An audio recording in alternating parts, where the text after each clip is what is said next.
Do ponto de vista conceitual, é relativamente simples entender o aspecto cinético como dependente da temperatura, certo? Quando existe o catalisador reduz a energia de ativação do sistema, e quando a temperatura aumenta, aumentam as energias das moléculas que estão colidindo, então mais moléculas vão conseguir vencer a barreira de energia de ativação, com isso aumentando a velocidade da reação. Agora, como que nós podemos fazer a modelagem matemática desse sistema? Ou seja, como que a gente pode fazer cálculos para prever o efeito da temperatura sobre a velocidade? Nós podemos observar que a equação de Arrhenius ela é descrita da seguinte maneira, menos EA sobre RT.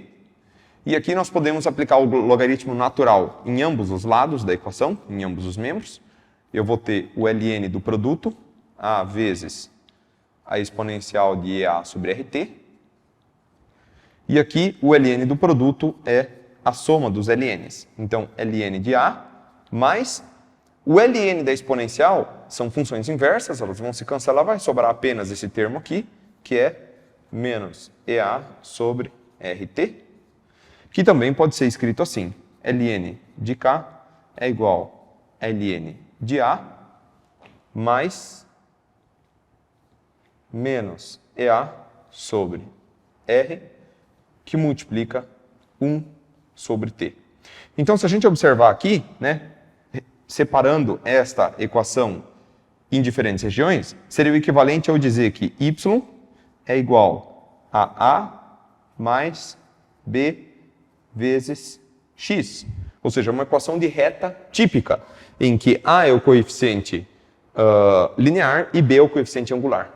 Então, se nós lançarmos mão de um gráfico, quem que eu vou lançar no eixo Y e quem que eu vou lançar no eixo X para variar a dependência da velocidade com a temperatura? No eixo Y eu lanço ln de K. No eixo X eu lanço o inverso da temperatura. E para cada um dos pontos em que eu medir a constante de velocidade em função da temperatura, o ln dessa constante em relação ao inverso da temperatura vai dar uma reta em que este ponto aqui é onde cruza o eixo Y, ou seja, aqui é o ln de A, né? Que seria quando esse termo aqui vai para zero, esse termo aqui tende a... quando 1 sobre t tende a zero, né? Que é quando t tende ao infinito.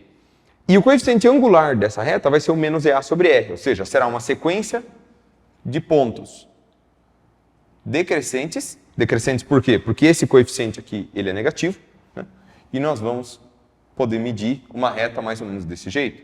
Aqui nós teremos o coeficiente como sendo o menos EA sobre R. Ou seja, fazendo uma regressão linear de vários pontos de 1 sobre t e ln de K, nós podemos descobrir a energia de ativação pelo coeficiente angular da regressão desses pontos, que é a maneira mais adequada de se fazer. Por quê? Nem sempre esses pontos vão cair exatamente sobre a linha. Existe um erro experimental associado. Quando a gente tem, então, vários pontos, a gente minimiza a dispersão em torno desses pontos, achando a reta que ajusta ao mesmo tempo todos eles. Então, essa é a medida, digamos assim, mais adequada quando a gente tem a disponibilidade de vários dados de temperatura e constante de velocidade.